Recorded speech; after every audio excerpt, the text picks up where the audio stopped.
सरकारी कर्मचारियों के लिए एक बड़ी खबर है। इस राज्य ने 5% बढ़ाया है महंगाई भत्ता और 8वें वेतन आयोग पर भी सरगर्मियां अब तेज हो गई हैं। नमस्कार, बहुत स्वागत है आपका न्यूज 18 का डिजिटल प्लेटफॉर्म देख रहे हैं आप और मैं हूं आपके साथ ऋतु सिंह। त्रिपुरा के सरकारी कर्मचारियों और पेंशन भोगियों की जेब अब और भारी होने वाली है।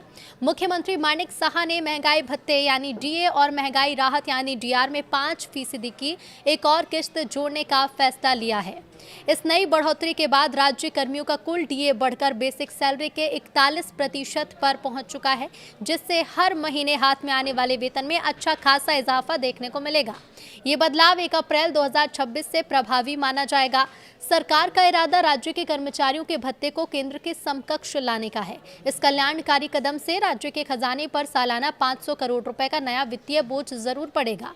इस वित्तीय घोषणा का फायदा सीधे तौर पर 1,02,563 नियमित कर्मचारियों और 81,019 पेंशन भोगियों को मिलेगा। राज्य के वित्त मंत्री प्रणजीत सिंघा रॉय के मुताबिक मौजूदा वित्तीय वर्ष 2026-27 के लिए तय 34,212.31 करोड़ के कुल बजट का एक बड़ा हिस्सा यानी कि करीब 15,000 करोड़ सिर्फ अधिकारी कर्मचारियों के वेतन और पेंशन भुगतान में जाएगा।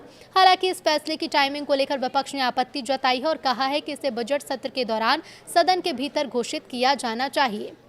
तो वहीं इस समय देश के अलग अलग सेक्टर्स और राज्यों में भी वेतन और भत्तों में संशोधन चल रहा है। रेलवे के कर्मचारियों का महंगाई भत्ता 2% की बढ़ोतरी के साथ अब 58% से उठकर 60% के आंकड़े को छू गया है। यूनाइटेड फोरम के तहत बैंकर्स की मासिक सैलरी में मई से जुलाई 2026 के बीच 435 से लेकर 1050 तक की वृद्धि तय की गई है।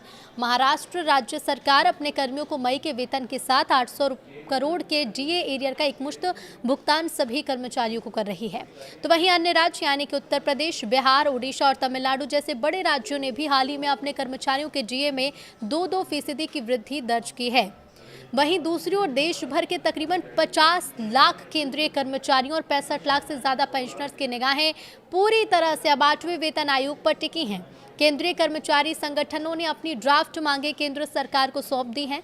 इन यूनियंस ने मांग की है कि नए वेतनमान में भत्तों को पूरी तरह से रीएडजस्ट किया जाए और एक ऐसा सैलरी मॉडल लाया जाए जो सीधे तौर पर बाजार की महंगाई के अनुपात में खुद ब खुद बढ़ता रहे।